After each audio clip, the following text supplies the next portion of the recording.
Thank you, Mr. Chairman. I'll be brief this afternoon. We all recognize the value and importance of closing the digital divide in our Native communities. It's hard in certain areas, and then it's super hard in others. And certainly in my state of Alaska, we fall into that super hard category in so many parts of the state. We have really been reminded of the significance and the importance of what it means to be well connected as a consequence of a pretty serious storm that we had over this past weekend, the remnants of Typhoon Murkowski coming out of Japan. But this was a storm that impacted about 1,000 miles of coastline in western Alaska, just really pounding places like Nome, Golovin, pretty much underwater, Hooper Bay, Bethel, Unalakleet. It's really, really very, very challenged. This is something that I'm going to have an opportunity to be up in the state this weekend and go out and get a better view of some of the damage that we have seen. But our reality is not only do you get hit by a storm with hurricane force winds, seas where you have waves up to 50 feet high, storm surge that is unprecedented. We haven't seen this in like a 70-year time period.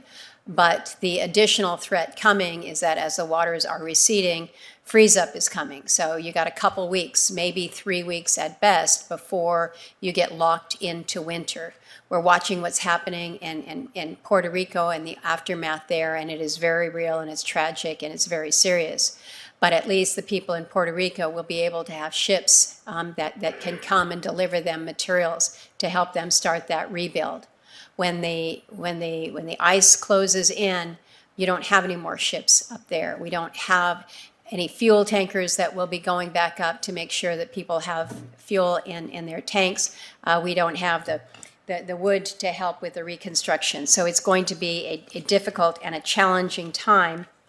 And it's just a reminder to us that when we think about infrastructure and infrastructure gaps in so many parts of our more remote areas, and particularly in places like rural Alaska, that broadband is just one of them.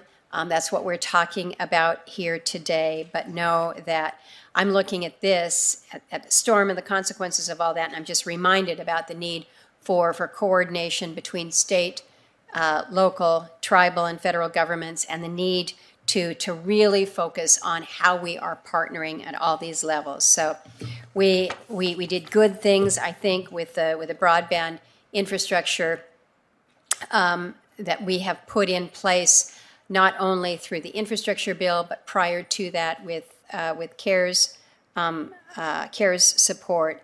But everything that we are doing, the broadband service that can be delivered through wireless technologies using spectrum, so we can increase tribal access to spectrum, have to be part of the solution. So again, thank you for pulling together a good panel, a pretty broad panel, and I'm looking forward to the conversation that we'll all have. Thank you.